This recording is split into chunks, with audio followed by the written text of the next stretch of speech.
রাসূলুল্লাহ সাল্লাল্লাহু আলাইহি ওয়াসাল্লাম বলেছেন, লাই ইয়াদখুলা আহাদুম মিনকুমুল জান্নাতা ইল্লা বিরহমাতিহি, সহিহ বুখারী হাদিস। তোমাদের কোন ব্যক্তি এমন নেই, কাকে সম্বোধন করছেন?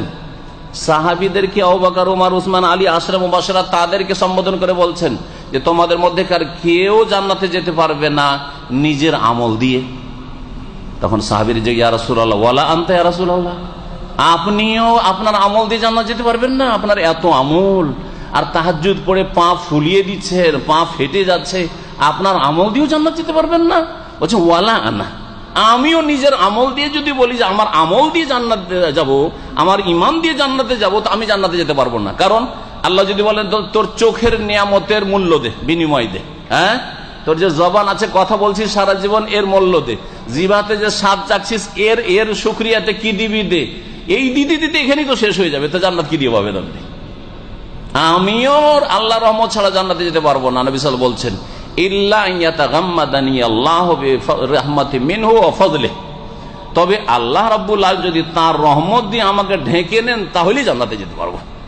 সাল্লাল্লাহু আলাইহি ওয়াসাল্লাম নবী সাল্লাল্লাহু আলাইহি ওয়াসাল্লাম বলছেন, আল্লাহ যদি আমাকে রহমত দিয়ে ঢেকে নেন। এই জন্য মানুষ যখন মারা যায় তখন তাকে বলা হয় রাহিমাহুল্লাহ, কি বলা হয়?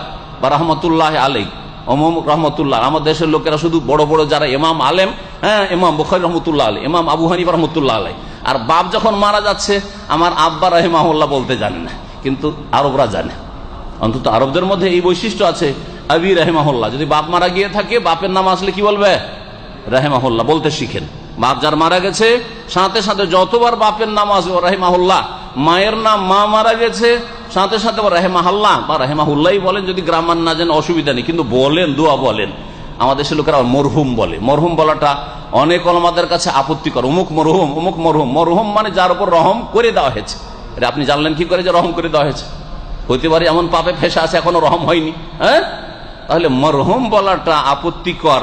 যদিও কিছু লোকেরা টেনে হেসড়ে ওর মানে ওই রাহিমাহুল্লাহর কাছে নিয়ে যাওয়ার চেষ্টা করেছে, কিন্তু আসলে মরহুমের প্রচলনটি ছেড়ে দিয়ে রাহিমাহুল্লাহ, রহমতুল্লাহ আলাইহি, মৃতদের ক্ষেত্রে বলা উচিত। আল্লাহ রহমত ছাড়া জান্নাতে যাওয়া যাবে বলছিল।